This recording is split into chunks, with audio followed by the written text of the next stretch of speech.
bersama-sama di sini bagaimana Indonesia saat ini darurat sampah. Ada beberapa hal yang akan kita bahas. Yang pertama dari komposisi sampah sendiri.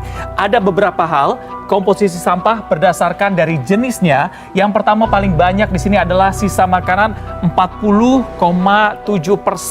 Ini menjadi penyumbang timbunan sampah terbesar. Negeri dengan kekayaan alam yang melimpah. Hutan hijau, lautan luas, dan tanah yang subur menjadi anugerah yang tak ternilai.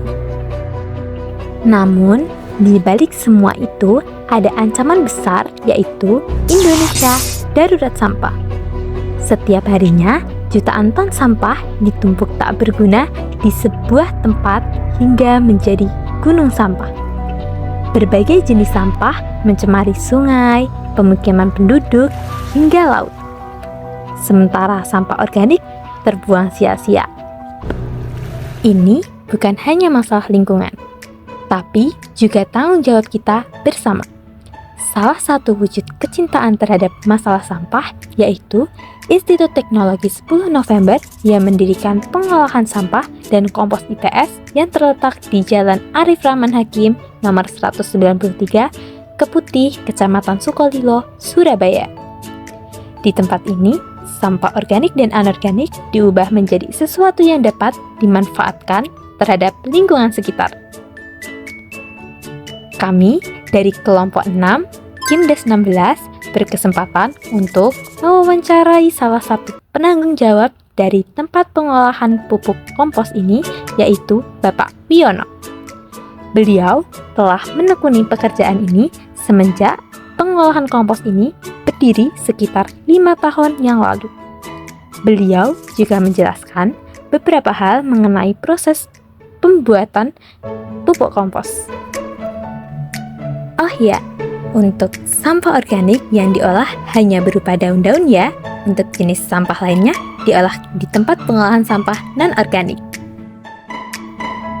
Tahapan pengolahannya dimulai dari pengambilan daun dari area kampus ITS lalu dikumpulkan di tempat ini. Tempat ini bisa menampung maksimal 1 ton sampah organik loh teman-teman. Step selanjutnya yaitu pengeringan daun-daun selama 5-7 hari tergantung pada suhu dan kondisi lingkungan. Selanjutnya, proses pemotongan daun menjadi ukuran yang lebih kecil. Tentunya proses ini bertujuan untuk memudahkan dalam proses fermentasi.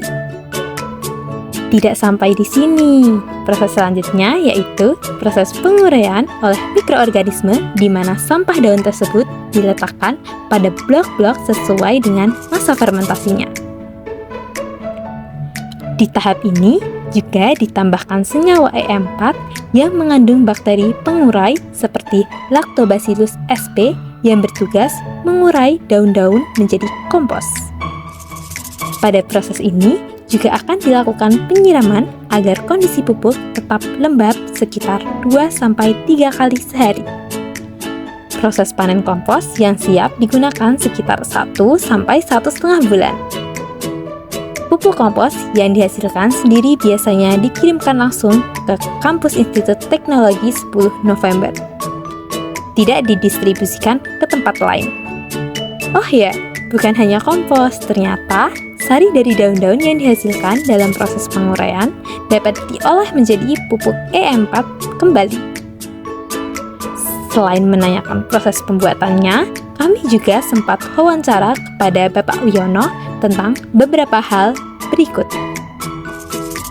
Ada banyak binatang-binatang kecil-kecil gitu kan Pak. Itu menurut Bapak justru malah membantu pembuatan pupuknya atau malah menghambat pembuatan pupuk? Itu ada bermacam-macam Ya. terutama yang tahu yang pupuk yang putih yang besar begini ya. Itu sangat membantu sekali. Dia akan nyacah ini. Cuaca atau musim itu berpengaruh nggak dalam pembuatan pupuknya itu? Apa dia makin menghambat kalau misalnya cuacanya itu hujan terus? Oh iya. Kalau musim hujan sama kemarau ya, kita sering kalau di dalam sini kita harus sering menyiram. Kalau musim Sebagai generasi penerus, kita memiliki tanggung jawab besar untuk menjaga lingkungan dan mengelola sampah dengan bijak. Upaya yang dilakukan oleh Institut Teknologi 10 November melalui tempat pengolahan kompos ini menjadi contoh nyata bagaimana masalah sampah dapat diubah menjadi solusi yang bermanfaat bagi lingkungan.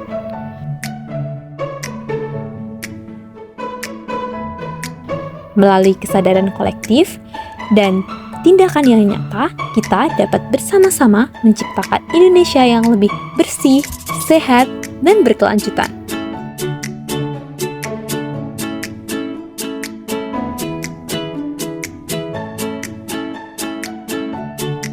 Mari kita jadikan pengelolaan sampah bukan hanya sekedar kewajiban, tetapi juga wujud cinta kita kepada bumi.